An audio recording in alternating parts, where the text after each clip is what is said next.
শুভ জন্মদিন অপু বিশ্বাস। ধন্যবাদ ভাইয়া। আজকে একটা জন্মদিন এক্সক্লুসিভ আড্ডা তোমার সাথে দেব, সেজন্য বসলাম।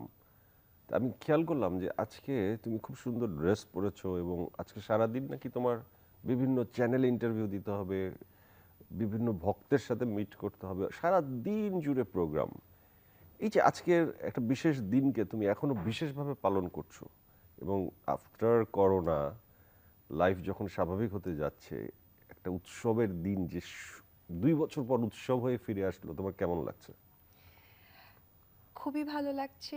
আমার আসলে উৎসবটা শুরু হয়েছে গতকালকে থেকে। গতকালকে আমার অপু বিশ্বাস ফ্যান ফলোয়ার, অপু বিশ্বাস মানে এটিভি অর্থাৎ অপু বিশ্বাস টিম, ওরা উত্তরের একটা রেস্টুরেন্টে অনেক বড় আয়োজনে আমার একটা বার্থডে সেলিব্রেট করেছে।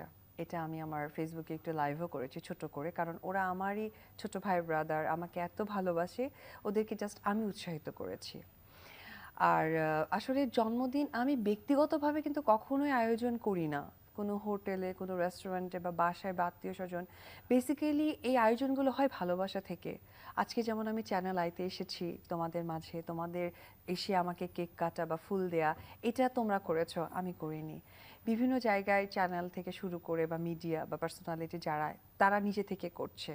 ইভেন দো আমি জিম করি, সেখানেও তারা বড় আয়োজন করেছে, আমি নিজেও জানি না, আমি কিচ্ছু বলিও নি। ইভেন দো আমার কাছে মনে হয়েছে যে ফোনটা অফ করে রাখি, পরে ভাবছি যে না, অনেক আশা করে অনেকে ফোন দিবে, এসএমএস পাঠাবে, সেটা রিপ্লাই করার দায়িত্বটা আমার।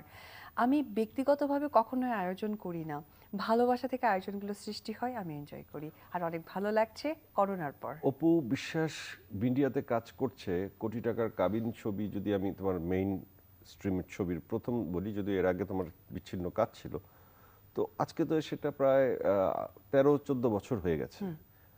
আমি একটা জিনিস খুব গভীরভাবে খেয়াল করেছি, 13-14 বছর ক্যারিয়ারে তুমি সুপার ডুপার হিট ছবি যখন একের পর এক দিয়েছো, তুমি শাকিব খান জুটি, এরপর বিভিন্ন ঘটনার পর তুমি যখন আবারও কাজ শুরু করেছো, তোমার দর্শক কিন্তু কমেনি। ডিজিটাল মিডিয়াতে, ইউটিউবে, যে কোনো জায়গায় তোমার কন্টেন্ট, তোমার উপস্থিতি, তোমার প্রতি ভক্তদের একটা আলাদা টান, এটা এখন পর্যন্ত আছে। এটা কি জাস্ট মানে গডের ব্লেসিংস, নাকি তোমার কোনো এক্সট্রা কোয়ালিটিও এখানে আছে বলে মনে করো?